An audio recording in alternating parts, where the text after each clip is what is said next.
Your relationship with God is so powerful because you do not live in your ego. When you live in your ego, you're edging God out. And when you edge God out, you don't have room for his blessing. You're not able to hear his voice. He's not able to give you orders because you're pushing him away. But when you are able to dissolve that ego and be humble, the meek shall inherit the earth. You're able to hear the voice of God in your meditations. You're able to speak to God in your prayers, and it brings you closer. He's able to give you assignments. He's able to move mountains in your life, and he's able to give you the blessing that you desire with inspired action. The type of inspired action that you will never be able to truly comprehend living from your ego because you can't even hear the commands that he's giving you. And when you're living in your ego and you're constantly edging God out, that means you're relying on yourself for everything. So whenever someone does you wrong, you must get your revenge. Therefore, you're taking revenge. You leave no room for karma.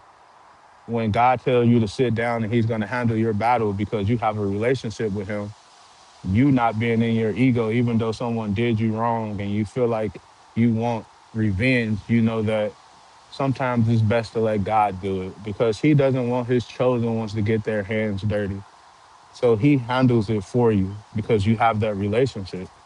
But when you lack that relationship, you must get your hands dirty because you're in your ego. You feel a certain type of way. You got to get your revenge. You go out and do stupid things, and then you bring negativity into your life.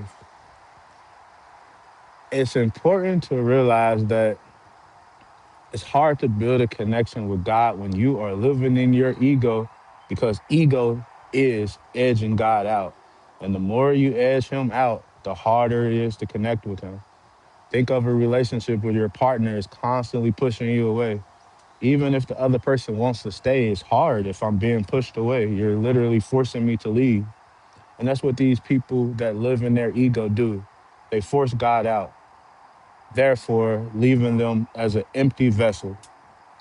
And with that emptiness, they look for life or they look for things in the world. They become obsessed with money. They become obsessed with clout. They become obsessed with attention because it's all driven by ego. Not to say us that have a relationship with God don't want attention, we don't want money, but it's not our driving force. It's just something that comes natural with being and our divine purpose. I hope this has been nice. I am Shad Blair. Until next time, stay woke, kings and queens.